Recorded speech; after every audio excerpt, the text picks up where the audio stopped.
দেশের মানুষ চায় গণতন্ত্র, চায় ভোটাধিকার। শেখ হাসিনার এই রকম ন্যাক্কারজনক পতনের প্রধান কারণ তিনি মানুষের ভোটাধিকারকে সম্মান করেন নাই।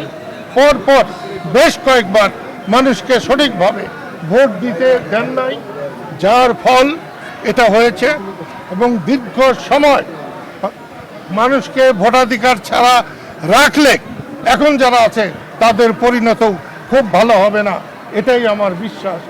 যে মানুষটির জন্ম না হলে আমরা আজকে বাংলাদেশের নাগরিক হতাম না, যে মৌলানা ভাসানীর জন্ম না হলে পাকিস্তান হতো না, পাকিস্তান না হলে বাংলাদেশ হতো না, বাংলাদেশ না হলে আজকের আমাদের এই অবস্থা হতো না। তার অনাদর দেখে খুবই কষ্ট লাগে, খুব খারাপ লাগে। আজকে সকালে যে পত্রিকাগুলো পড়লাম তেমন কোনো পত্রিকাতেই হুজুর মৌলানা ভাসানীর খুব একটা উল্লেখ নেই। দু একটাতে আছে খুব ছোট করে, একটা দুটাতে দেখলাম সেই ভিতরে। অতি সম্প্রতি বাংলাদেশে একটা মারাত্মক পরিবর্তন হয়েছে, কিন্তু অতীতকে বর্জন করে, অস্বীকার করে এই পরিবর্তন যদি কেউ করতে চায় তাহলে সে আহাম্মকের স্বর্গে বাস করছে। দুদিন পরে তাদেরকেও এরকম হতে হবে। মানুষ খুব আশা করেছিল, কিন্তু গত এই 3 মাসে মানুষ সে আশার মতো ফল পায় নাই। সাধারণ মানুষের যে উপার্জন, তারা বাজারে যেতে পারছে না, তারা স্ত্রী পুত্র পরিবার নিয়ে খেতে পাচ্ছে না ভালোভাবে।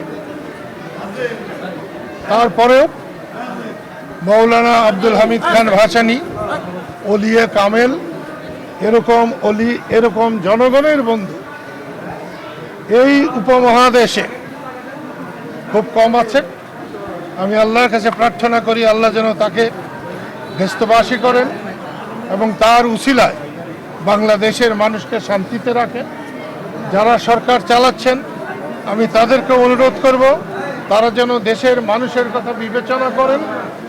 ক্ষমতা কারো জন্য চিরস্থায়ী নয়, যারা ছিলেন তাদের জন্য যেমন নয়, আজকে যারা এসেছেন তাদের জন্য চিরস্থায়ী নয়।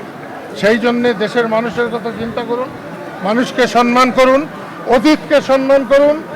যাদের এই দেশের জন্য অবদান আছে তাদেরকে যথাযোগ্য সম্মান দিয়ে রাষ্ট্র চালাবার চেষ্টা করুন। এবং এই সময় আমি বলবো, আমি রাজনীতির সময় রাজনীতি করেছি, আমি এবাদতের সময় এবাদত করেছি, আমি যখন নামাজ পড়ি তখন নামাজই পড়ি। তারপরেও বলছি, এই অলি কামেলের বাজারে দাঁড়িয়ে বলছি, এই দেশের মানুষ চায় গণতন্ত্র, চায় ভোটাধিকার। শেখ হাসিনার এই রকম ন্যাক্কারজনক পতনের প্রধান কারণ তিনি মানুষের ভোটাধিকারকে সম্মান করেন নাই। পরপর বেশ কয়েকবার মানুষকে সঠিকভাবে ভোট দিতে দেন নাই, যার ফল এটা হয়েছে। এবং দীর্ঘ সময় মানুষকে ভোটাধিকার ছাড়া রাখলে এখন যারা আছে তাদের পরিণত খুব ভালো হবে না, এটাই আমার বিশ্বাস। আপনাদের আজকের এই শুভ দিনে হুজুর মৌলানা ভাসানীর 48তম মৃত্যুবার্ষিকীতে আমি আপনাদের সবাইকে আমার পক্ষ থেকে, টাঙ্গাইলবাসীর পক্ষ থেকে সারা দেশবাসীকে অভিনন্দন জানাই এবং তার জন্য দোয়া করবার